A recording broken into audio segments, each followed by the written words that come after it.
मुंबईतील आझाद मैदानावर मनोज जरांगे पाटील यांच्या नेतृत्वाखाली सुरू होत असलेल्या आंदोलनाला पाठिंबा देण्यासाठी नाशिक जिल्ह्यातील इगतपुरी तालुक्यातून मराठा बांधव मोठ्या संख्येनं मुंबईकडे रवाना झाले आहेत. इगतपुरी तालुक्यातील समृद्धी महामार्गावर जिल्ह्यातील विविध भागातून आलेले मराठा बांधव एकत्र जमले होते. तेथून शेकडो वाहनांच्या ताफ्यातून मराठा समाजाचे बांधव मुंबईकडे निघाले. अनेकांनी रेल्वेच्या माध्यमातून सुद्धा मुंबई गाठण्याचा पर्याय निवडला आहे.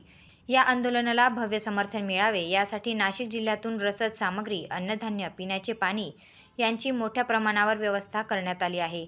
आझाद मैदानात आंदोलन करणाऱ्या मराठा बांधवांना कोणत्याही प्रकारची अडचण भासू नये यासाठी जिल्ह्यातील विविध संस्था, संघटना आणि ग्रामस्थ पुढाकार घेत आहेत. मराठा समाजाच्या आरक्षणाच्या मागणीसाठी लढा सुरू असताना आंदोलनाला यश मिळाल्याशिवाय परतणार नाही असा ठाम निर्धार मराठा बांधवांनी व्यक्त केला आहे.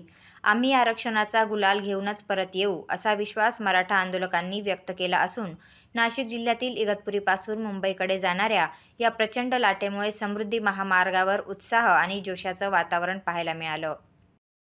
लाखो मराठा समाज बांधव नाशिक जिल्ह्यातून शेकडो वाहनांसह मुंबईच्या दिशेने मराठा योद्धा जरांगे पाटील यांनी दिलेल्या हाकेला प्रतिसाद देण्यासाठी पोहोचतोय. मराठा समाजाला 50% ओबीसीतून आरक्षण घेतल्याशिवाय आता माघार होणार नाही.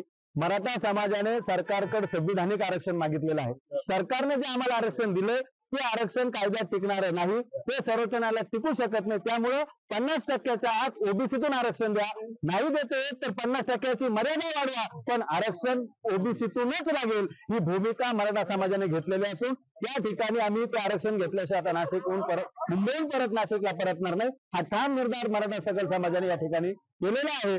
मनोज जरांगे पाटलांनी ज्या मागण्या केल्या आहेत त्या सरकारने त्या ठिकाणी पूर्ण कराव्यात. सरकारने आमच्या मागण्यांकडे जर दुर्लक्ष केले तर हा लढा अधिक तीव्र होईल.